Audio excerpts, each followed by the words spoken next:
What the Golden State Warriors did against the Boston Celtics in Game 2 of the NBA Finals this past Sunday night was the definition of the word response. After dropping the first game of the series in front of their home fans at the Chase Center, all thanks to an abysmal fourth quarter performance, the Warriors were well aware that they needed to bounce back quickly, and that's exactly what they did.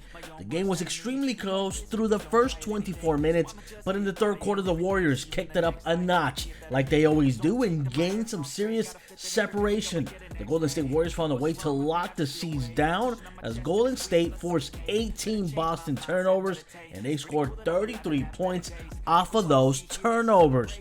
There was no such a comeback. However, in Game 2, Boston shot just 4 for 17 in the third quarter and committed 5 turnovers that became 11 Golden State Warrior points. Golden State, meanwhile, went 7 for 12 from three-point range as Steph Curry matched Boston's total points by himself. Additionally, the stars that came out in Game 1 simply were nowhere to be found. I'm talking about guys like Al Horford, White, and Marcus Smart.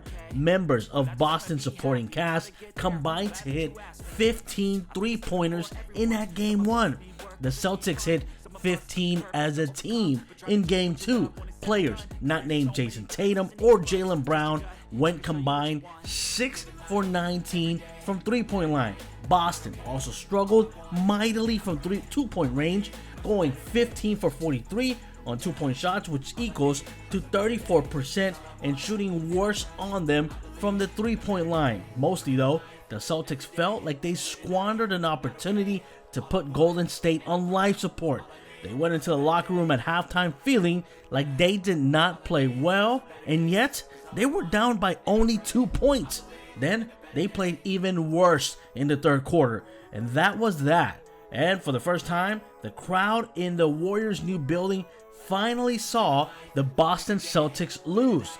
Boston entered the night 4-0 in the Warriors' 3-year-old home, the only team to have won their first 4 games in the arena. The Celtics were bidding to join only 2 other teams, the Michael Jordan 1993 Chicago Bulls and the 1995 Hakeem Olajuwon Houston Rockets on the list of clubs that swept 2 road games to open the finals. Those Bulls and Rockets went on to win the championship, and 31 of the 36 previous teams to open up with a 2-0 lead ended up celebrating a title.